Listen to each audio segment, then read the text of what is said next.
Gazaria Bashundhara tissue paper মিলে ভয়াবহ অগ্নিকাণ্ড। ওসমান গনি, মুন্সিগঞ্জ প্রতিনিধির ভিডিও চিত্রে বিস্তারিত। মুন্সিগঞ্জে গজারিয়া উপজেলা আনারপুরা এলাকায় অবস্থিত বসুন্ধরা টিস্যু পেপার মিলে ভয়াবহ অগ্নিকাণ্ডের ঘটনা ঘটেছে। এই ঘটনায় ব্যাপক ক্ষয়ক্ষতি হয়েছে বলে জানিয়েছেন কর্তৃপক্ষ। গজারিয়া উপজেলার ভবেরচর ইউনিয়নের আনারপুরাস্থ অবস্থিত বসুন্ধরা টিস্যু পেপার মিলসে এই অগ্নিকাণ্ডের ঘটনা ঘটে। খবর পেয়ে ফায়ার সার্ভিসের 4টি ইউনিট একযোগে কাজ করে আগুন নিয়ন্ত্রণে আনে। প্রায় 2 ঘন্টার প্রচেষ্টার পর রাত 2টার দিকে আগুন নিয়ন্ত্রণে আসে, তবে এর মধ্যেই কোম্পানিটির অনেক মালামাল পুড়ে যায়।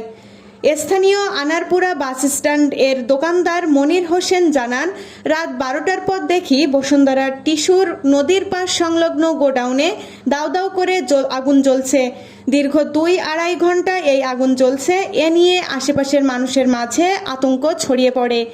বিষয়টা নিয়ে Bashundhara tissue paper mills unit 3 এর ফ্যাক্টরি হেড আবুল হোসেন জানান, গোডাউনে বিভিন্ন ধরনের নন ওভেন, এসএপি কেমিক্যাল এবং পাল্প ছিল।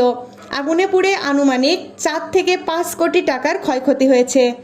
এ বিষয়ে Gazaria fire service and civil ডিফেন্সের স্টেশন কর্মকর্তা মোহাম্মদ ফিরোজ মিয়া বলেন, গজারিয়া ফায়ার স্টেশনের 2টি ও বিসিক ফায়ার স্টেশনের 2টি মোট 4টি ইউনিট দীর্ঘ 2 ঘন্টা চেষ্টা চালিয়ে আগুন নিয়ন্ত্রণে আনে।